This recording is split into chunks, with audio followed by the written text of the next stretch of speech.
Bleach है, जिसमें face polishing है, जिसमें ऐसी चीज़ें इस्तेमाल की जाती हैं जो कि आपके फेस को बज़ाहिर अपीरेंटली उस वक्त बहुत अच्छा लुक दे देती हैं, लाइक ग्लोई हो जाता है आपके क्योंकि बाल गोल्डन हो जाते हैं, बट एट द एंड वो कहीं ना कहीं आपको डैमेज करती हैं। वैक्स जो है आपको लगता ऐसा है कि वो पॉकेट फ्रेंडली है, वो इजी टू एक्सेस है। Wax is not at all good. किसी भी हालत में वैक्स की हमारे एस्थेटिक के मजहब में कोई परमिशन नहीं है। वैक्स आपके स्किन को स्लोली डैमेज कर रही होती है। और क्या सबसे पहले तो आपने वैक्स क्यों करनी है? ताकि आपके बाल रिमूव हो जाए। तो क्या वो आपका परमानेंट सॉल्यूशन है? No, a big no. Wax करने के बाद कॉन्टिन्यूसली आपकी स्किन जो है वो लूज होती रहती है। आप अपने सेल्स को खुद कह रहे हो कि जी आपको नुकसान पहुंचा रहे हैं, अब आप जो है वो उसको दोबारा रिपेयर ना करो। लेजर हेयर रिमूवल आप करवा सकते हैं और वो एक सॉल्यूशन है, उसका कोई साइड इफेक्ट नहीं होता। 6 to 10 सेशंस होते हैं उसके।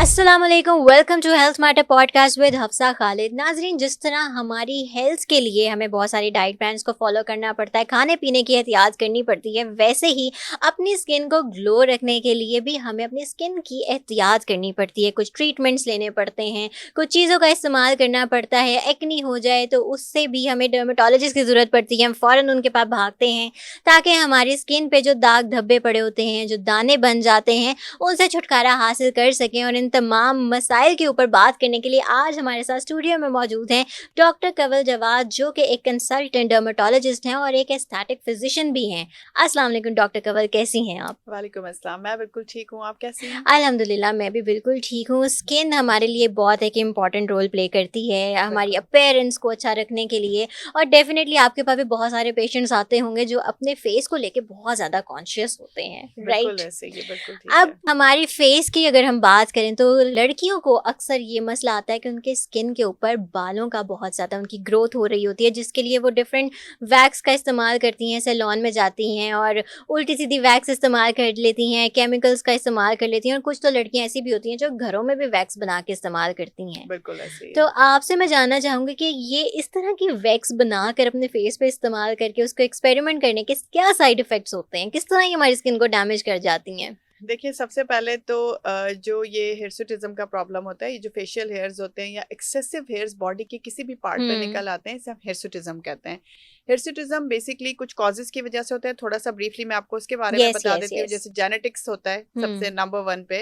दूसरा जो प्रॉब्लम आजकल बच्चियों को सबसे ज्यादा हो रहा है वो है पीसीओएस का। पीसीओएस की वजह से हिर्सुटिज्म आपको हो सकता है, यानी कि हार्मोनल प्रॉब्लम्स हैं।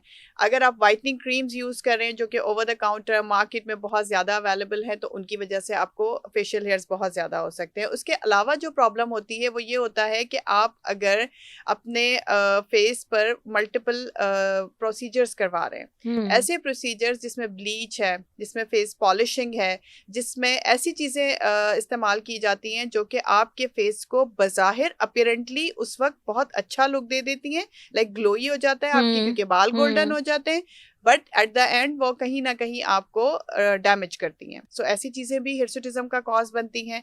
और आपने जो टॉपिक चूज किया आज का, जैसे कि वैक्स, सो मेरी तो बड़ी लड़ाई है वैक्स के साथ, क्योंकि वैक्स जो है आपको लगता ऐसा है कि वो पॉकेट फ्रेंडली है, वो इजी टू एक्सेस है, उसका कोई नुकसान नहीं है, हम घर बैठे भी कर सकते हैं, जैसे कि आपने बताया कि होममेड बहुत सारे लोग यूज करते हैं।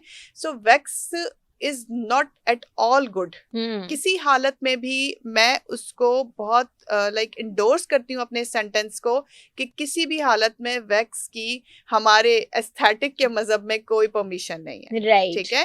डर्मेटोलॉजी में उसकी कोई इजाजत नहीं है। उसका रीजन मैं आपको बता देती हूँ। उसका रीजन ये होता है क्योंकि वैक्स आपके स्किन को स्लोली डैमेज कर रही होती है। और क्या सबसे पहले तो आपने वैक्स क्यों करनी है? ताकि आपके बाल रिमूव हो जाए। तो क्या वो आपका परमानेंट सॉल्यूशन है? No, a big no.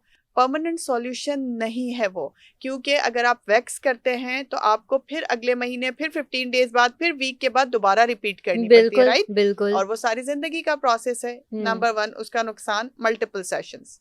Number 2 मैं आपको बताती हूँ, उसका जो सेकंड प्रॉब्लम होता है वो ये होता है कि वैक्स करने के बाद कॉन्टिन्यूसली आपकी स्किन जो है वो लूज होती रहती है, सैगी होती रहती है, ठीक है, क्योंकि आपने खींचना है इसको, उसका बिल्कुल, प्रोसीजर यही है, राइट? बिल्कुल, बिल्कुल। सो आपकी स्किन लूज होती है। आप नंबर 3, आप अपनी स्किन को खुद से डैमेज कर रहे हैं, खुद से आप उसे हार्म दे रहे हैं, क्योंकि जो भी हम ये होममेड वैक्स यूज करते हैं, इधर वो हॉट वैक्स हो या कोल्ड वैक्स हो, दोनों की कंडीशन में जब आपने अपनी स्किन पे उसे लगाना है, उसे खींचना है, तो ना सिर्फ वो लूज होगी बल्कि वो डैमेज भी होगी।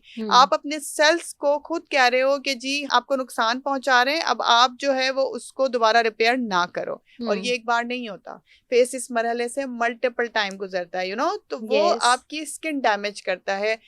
यूजुअली पूरी बॉडी में हमारी अंडर लेग्स की स्किन, अंडर आर्म्स की स्किन और हमारे फेस की स्किन सबसे ज्यादा सेंसिटिव होती है पूरी बॉडी में। सो इनका ख्याल भी उतनी ही सेंसिटिविटी के साथ रखना चाहिए। बट हमारा क्या काम होता है, जो आ रहा है सारा फेस पर अप्लाई करें, एक्सपेरिमेंट्स जितने करने हैं फेस पे करें और आजाद हो जाएं। जी हमने सारा सब कुछ अपने फेस पे करना है, तो प्लीज प्लीज प्लीज वैक्स ना करें। Wax is not a solution, चाहे वो होममेड वैक्स हो, चाहे वो आप बाहर से ले रहे हैं, चाहे किसी बड़ी बला बला बला बला कंपनी की वो वैक्स होगी, ठीक है, बट वो हर हाल में आपके लिए नुकसानदा है। आपको एक्नी करवाएगी, फेस डैमेज करेगी, स्किन डैमेज करेगी, स्किन लूज करेगी, स्किन आपकी आहिस्ता आहिस्ता आहिस्ता ढलकना, सैगी स्किन जिसे हम कहते हैं, जल्दी शुरू हो जाएगी एज कम्पेयर्ड के जितनी आपकी एज होगी। So a big no from my side कि आपने वैक्स नहीं करनी एट ऑल। मेरी तरफ से सिर्फ उसका नुकसान है, फायदा कोई नहीं। राइट। अब अगर इसके सोल्यूशन की तरफ हम आए, अगर ये फेशियल हेयर्स को हम खत्म करना चाहें या उसको कम करना चाहें, तो फिर कौन सा ट्रीटमेंट हमें करवाना चाहिए? देखिए आपके पास, अगर आप, सबसे बड़ी चीज जो मैं बीइंग अ डर्मेटोलॉजिस्ट जिसे इंडोर्स करती हूँ वो होता है लेजर हेयर रिमूवल। ठीक है, लेजर हेयर रिमूवल आप करवा सकते हैं और वो एक सॉल्यूशन है। उसकी जो रेजेस होती हैं वो इतनी माइनर होती हैं, वो सिर्फ आपकी हेयर रूट को डैमेज करती हैं। क्योंकि बहुत सारे लोगों के दिमाग में बड़े मिथ्स हैं इसको लेके कि लेजर हेयर रिमूवल है, डैमेज करेगी, लेजर है, पता नहीं किन किन चीजों को नुकसान पहुंचाएगी। देखिए laser hair removal is the safest procedure जो कि आप अपने एक्सेसिव हेयर्स को और फुल बॉडी हेयर्स को रिमूव करने के लिए इस्तेमाल कर सकते हैं। उसका साइड इफेक्ट उसी सूरत में हो सकता है जब एक प्रॉपर बंदे के पास आप नहीं जा रहे, प्रॉपर डर्मेटोलॉजिस्ट को, प्रॉपर एस्थेटिक फिजिशियन को कंसल्ट नहीं कर रहे, तो साइड इफेक्ट होगा। ठीक है, अदरवाइज उसका कोई साइड इफेक्ट नहीं होता। 6 to 10 सेशंस होते हैं उसके। Initial sessions 15 days apart, then 1 month apart, then आहिस्ता आहिस्ता आहिस्ता आहिस्ता हम उसको इंक्रीज करते जाते हैं और आपका टाइम ड्यूरेशन ज्यादा से ज्यादा होता जाता है और बाल आपके कम से कम तरीन हो जाते हैं। तो वो एक सॉल्यूशन है, आपके बाल खत्म हो रहे हैं उससे आहिस्ता आहिस्ता। ठीक है, नंबर 2, अगर आप लेजर हेयर रिमूवल को अप्रोच नहीं करना चाहते, वो आपके लिए पॉकेट फ्रेंडली नहीं हो रहा है, वो आपके बजट में नहीं आ रहा है, तो आप एपिलिएटर्स यूज कर सकते हैं। एटलीस्ट वो डैमेज तो नहीं कर रहे हैं आपकी स्किन को। मार्केट में बहुत सारे ऐसे female razors, female shavers, female epilators मौजूद हैं जो कि आपको आपकी स्किन को सूदन करते हैं, आपकी स्किन को वक्ती तौर पे उन चीजों से निजात, ऑल्दो कि वो सॉल्यूशन नहीं है परमानेंटली, बट एटलीस्ट वो डैमेज नहीं करता। So these are the 2 solutions मेरी नजर में जो आप यूज कर सकते हैं। Otherwise wax is not a solution. Right. अब जैसे ईद भी करीब है और ईद आने वाली है, हर लड़की अच्छा दिखना चाहती है। लड़की क्या है, जो एजेड खवातीन है वो भी चाहती हैं कि उनकी स्किन ग्लो करे। सैलून्स में आपको रश दिखाई देगा कि वहाँ पे किस तरह से लाइनें लगी होती हैं फेशियल करवाने के लिए, जो कि हमारी स्किन को जो केमिकल्स इस्तेमाल किए जाते हैं डैमेज भी बहुत ज़्यादा करती हैं। तो आपके मुताबिक क्या ग्लोइंग स्किन के लिए सिर्फ यही सोल्यूशन है या इसके अलावा भी कुछ किया जा सकता है? बिल्कुल किया जा सकता है। देखें अभी रमज़ान है और रमज़ान में सबसे अच्छी चीज़ जो होती है वो ये होती है कि आपकी पूरी बॉडी को एक ब्रेक मिलता है। सो अल्लाह पाक की हर चीज़ में एक मसलहत है। यस। सो रोज़ा आपके जिस्म की ज़कात कहलाता है। क्यों कहलाता है आपके जिस्म की ज़कात? बिकॉज़ पूरा साल हमें ब्रेक नहीं लगती। बिल्कुल, हमने बिल्कुल। खाना है सिर्फ और ख़ास तौर पे हमारा लाहौरियों का तो ये वो एक है कि बस खाना और बाकी काम, यानी उसमें प्रायोरिटी खाना है। Yes. सो एक ब्रेक जरूरी होती है आपकी बॉडी को। जब रोजा यानी कि आप हालत रोजा में होते हैं, फास्टिंग में होते हैं, तो आपकी बॉडी को एक ब्रेक मिल जाती है, आपके स्टमक को एक ब्रेक मिल जाती है। ठीक है, आपके जो सेल्स हैं वो इस फास्टिंग के दौरान, जब आप फास्टिंग का ब्रेक देते हैं तो वो रिपेयर होते हैं। yes. उसमें एंटीऑक्सीडेंट्स इंक्रीज होते हैं, आपकी बॉडी के अंदर इलास्टिन, कोलेजन बढ़ते हैं जब आप एक ब्रेक देते हैं अपने स्टमक को, क्योंकि स्टमक का डायरेक्ट रिलेशन है आपकी स्किन के साथ। बिल्कुल, बिल्कुल। आपका स्टमक जितना काम डाउन होगा, आपकी स्किन भी उतनी ही ग्लोई और ब्राइटन अप होगी। ठीक है, तो ये सारी वो चीजें होती हैं जो कि आपको आपकी स्किन के साथ कोरिलेट करवाती हैं। अब आपने करना क्या है इसमें? आपके लिए बेस्ट सॉल्यूशन क्या होता है कि ड्यूरिंग रमजान, बिकॉज हम अपनी हाइड्रेशन प्रॉपर मेंटेन नहीं कर पाते, पानी कम पीते हैं डेफिनेटली, या फिर क्या करते हैं हमने सहरी में बहुत सारा पानी पीना है, एग्जैक्टली हम आप समझें इस बात को, we are human beings, we are not ऊंट। यस हमने जमा नहीं कर लेना, वो जो 4-5 ग्लास हमने पी लेना है ना एक साथ जस्ट बिफोर लाइक सहरी खत्म होने से पहले, तो वो क्या कर होगा, वो आपका तेजी से आपकी जो किडनीज हैं उसको बाहर निकाल देंगी, एक्सक्रीट कर देंगी। रखना कितना है उसने कि जितनी उसको जरूरत है। सो चक्कर लगेंगे वॉशरूम के और कुछ भी नहीं होगा, बस इस चीज को बिल्कुल। समझ लें आप। सो उस वक्त पानी पीने का कोई फायदा नहीं है। मैं एक टिप बता देती हूँ, बड़ी अच्छी सी टिप है रमजान के लिए, जिससे आपकी हाइड्रेशन मेंटेन रहेगी। बेजल सीड्स जिसे हम तुख मलंगा कहते हैं, रात को थोड़ा सा आप उसे भिगो के रख दें, ठीक है। और सुबह जब आप सहरी के लिए उठते हैं, लाइक अगर आपके पास 1-2 घंटे हैं, तो आप एक जग पानी का लें, उसमें वो बेजल सीड जो आपने भिगोया हुआ है वो ऐड कर दें और वो पानी इस्तेमाल करें। आप 1 गिलास पिए, 2 गिलास पिए, जितना इजीली पी सकते हैं, भर भर के ना पिए 5-6-7 गिलास, आप जितना इजीली पी सकते हैं उसे पी लें। सारा दिन वो क्या काम करेगा तुख मलंगा, बिकॉज आपने सुना होगा एक वर्ड आता है, हमारी अम्माएं यूज करती है, तासीर में ठंडा है, यू नो। यस तो वो बेजल सीड तुख मलंगा तासीर में ठंडा है। कैसे ठंडा है, वो जाके आपके स्टमक को काम डाउन करता है। पहली बात, उसमें ये टेंडेंसी होती है कि वो वाटर मॉलिक्यूल्स को अपने साथ बांध के रखता है। तो जब वो हमारे स्टमक में पहुंचता है तो वाटर काफी टाइम तक हमारे स्टमक में रहता है, उससे हाइड्रेशन मिलती है, उससे मॉइस्चराइजेशन होती है ओवरऑल हमारी पूरी स्किन की, पूरी बॉडी की। उसके अलावा उसका क्या फायदा है कि जब स्टमक में वो पहुंचता है तो एक फीलिंग ऑफ फुलनेस देता है, तो आपको लंबे टाइम तक भूख नहीं लगती। So this is very good. ना सिर्फ वो आप रमजान में कर सकते हैं, बल्कि वो आप अपनी आम रूटीन में भी कर सकते हैं। तो वो आपकी स्किन के लिए, आपके स्टमक के लिए, आपकी हाइड्रेशन के लिए, मॉइस्चराइजेशन के लिए इज बेस्ट। और जो लोग पूरा महीना ये करेंगे वो एंड में अपनी स्किन पे रिजल्ट्स भी देखेंगे। सो एक टिप तो मैंने आपको बताई सहरी के लिए।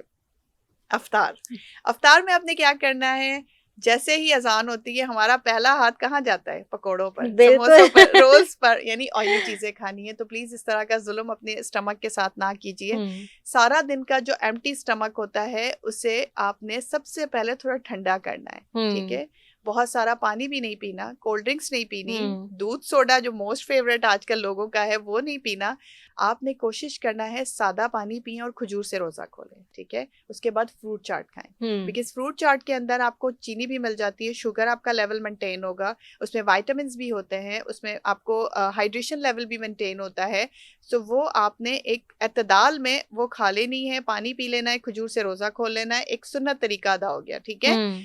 फिर आपने मगरिब की नमाज पढ़नी है। मगरिब की नमाज के बाद अगर आपको बहुत ज़्यादा क्रेविंग होती है, आप नहीं रह सकते ऑयली चीज़ों के बगैर, तो 1 या 2 कोई भी चीज़ें जो आपको सूट करती हैं, जो आपके लिए सुइटेबल हैं, वो 1 या 2, बहुत ज़्यादा नहीं, वो आप ले सकते हैं। That's it.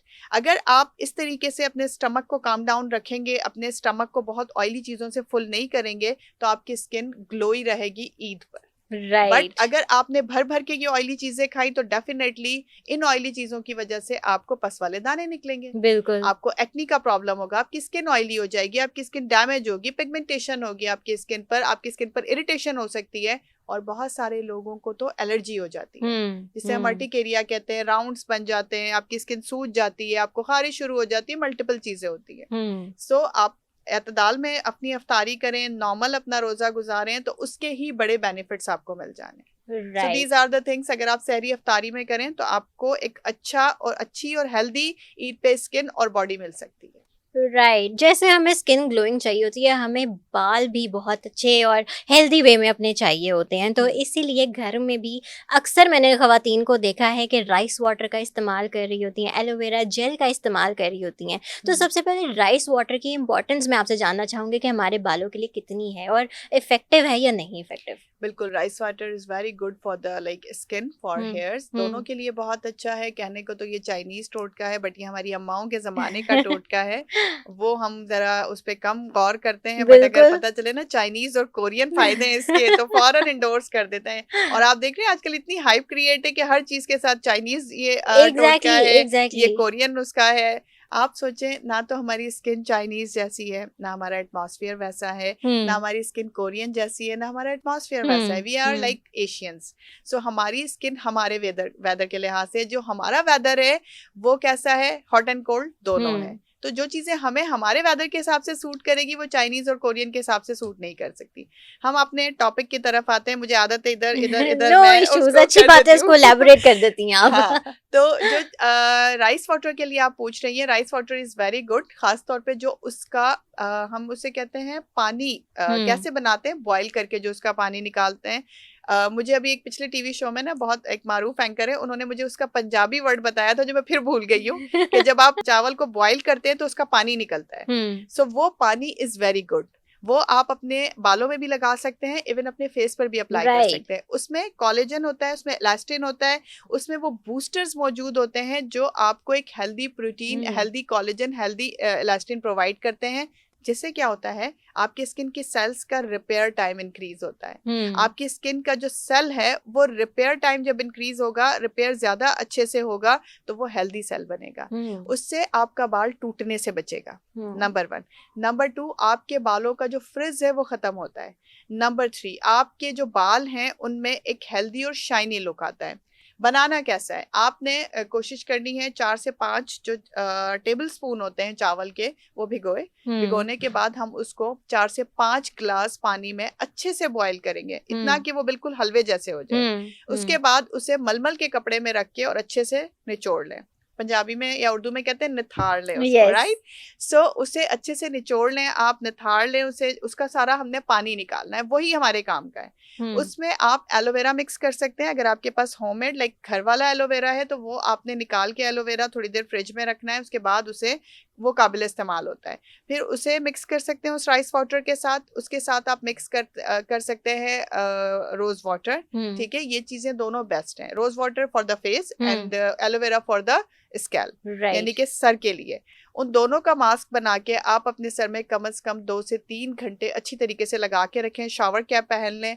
2 से 3 घंटे लगाने के बाद आप अपने फेवरेट शैम्पू से, जो भी आप यूज करते हैं, उससे वॉश करें। आपके बालों की कैराटिन भी हो गई, आपके बालों का बोटॉक्स भी हो गया, आपके बाल जो हैं वो एक्सटेंसो पे भी चले गए, राइट। सो लास्टिंग इसकी थोड़ी देर में लाइक लंबी अच्छी होती है उस सूरत में जब आप मल्टीपल टाइम यूज कर रहे हैं। ट्वाइस अ वीक इस टोटके को आप यूज कर सकते हैं और उसके बाद इसका मैजिक देखें। राइट, ये एक अच्छी टिप आपने दी है, जो अपने बालों को हेल्दी वे में प्रोटेक्ट भी करना चाहते हैं और चाहते हैं कि उनके बाल सिल्की शाइनी भी नजर आए, राइट। अच्छा, अब जैसे गर्मी की शिद्दत भी बहुत ज्यादा बढ़ती जा रही है और आपको नजर देखने में भी आपको मिल रहा होगा, पेशेंट्स भी डेफिनेटली आपके पास आ रहे होंगे और लोगों की शिकायत भी होती है गर्मी दानों की, उनकी बैक पे बहुत ज्यादा एक्नी हो जाती है, उससे इचिंग बहुत ज्यादा होती है, इसकी क्या रीजन होती है, क्यों होता है ये? देखें, ये जो बैक पर एक्नी होती है इसे हम बैकनी भी कहते हैं। बैकनी क्यों होती है, इसके मल्टीपल रीजंस होते हैं। या तो आपकी जेनेटिक्स में है कि आपकी पूरी बॉडी जो है उस पर एक्नी होती है, ठीक है, आपकी बॉडी ही एक्नी प्रोन है। नंबर 2, कुछ लोगों की जेनेटिक्स में ऐसा भी होता है कि आपके फेस पर एक्नी नहीं है, बॉडी पे कहीं एक्नी नहीं है, सिर्फ बैक पर एक्नी है। तो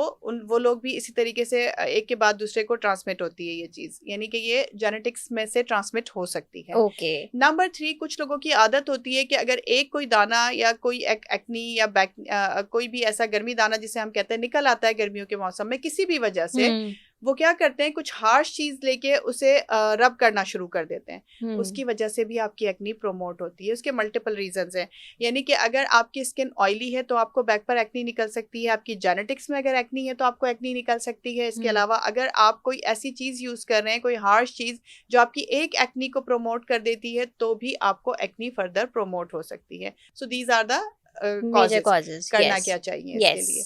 सबसे इम्पॉर्टेंट चीज ये होती है कि आपने उस एरिया को किसी भी मेंडालिक एसिड से या बेंजाइल पेरोक्साइड, ये आपने चूज करना है कि आपके फेस वॉश में क्या चीजें मौजूद हैं। अगर आपको साबुन मिल जाता है, सोप कोई अवेलेबल है जो कि मेंडालिक एसिड का बना हुआ हो या बेंजाइल पेरोक्साइड का बना हुआ हो, आप वो भी यूज कर सकते हैं। ये आपने वॉश करने के लिए यूज करना है, ठीक है। तरीका ये होता है कि आपने उस एरिया को गीला करना है, बैक वाली सारी साइड को, उस पर आपने जो भी प्रोडक्ट आपके पास मौजूद है जिनके मैंने नाम लिए हैं उसे लगाएं, उसका झाग बनाएं, 5 मिनट तक उसे लगा रहने दें और उसके बाद उसे वॉश कर लें, ठीक है। राइट। जब आप अपना शावर कंप्लीट कर लें उसके बाद आपने क्लिंडामाइसिन 1% उसके ऊपर सुबह और रात 2 टाइम अप्लाई करना है।